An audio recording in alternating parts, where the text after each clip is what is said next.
This morning we're talking about family and family life. And now Danielle Barnes is going to tell us about a book she has just read called Birth Order by Linda Blair. So, what's the book about, Danielle?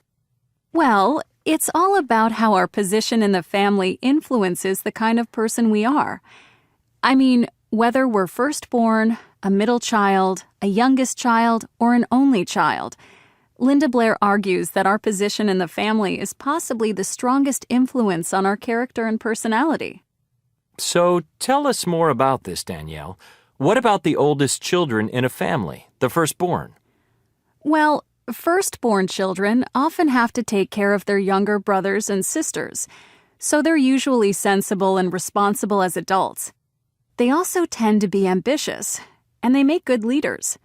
Many U.S. presidents and British prime ministers, including, for example, Abraham Lincoln, were oldest children.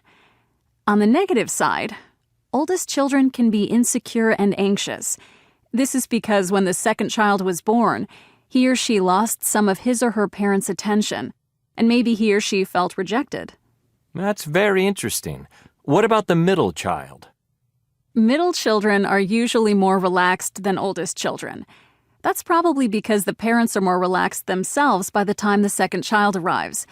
They're usually very sociable, the kind of people who get along with everybody. And they're also usually sensitive to what other people need. Now, this is because they grew up between older and younger brothers and sisters.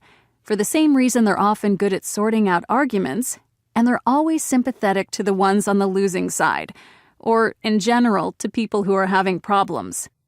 On the other hand, middle children can sometimes be unambitious, and they can lack direction in life. And youngest children? I was very interested in this part of the book because I'm a youngest child myself. It seems that youngest children are often very outgoing and charming. This is the way they try to get the attention of both their parents and their older brothers and sisters. They are often more rebellious, and this is probably because it's easier for the youngest children to break the rules. By this time, their parents are more relaxed about discipline. On the negative side, youngest children can be immature and disorganized, and they often depend too much on other people.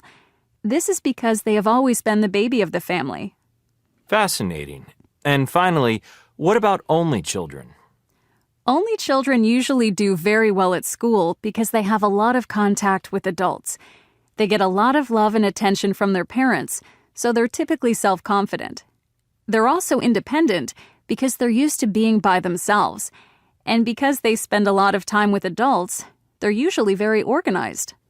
I'm an only child myself, and people always think that I must be spoiled. Is that true, according to Linda Blair?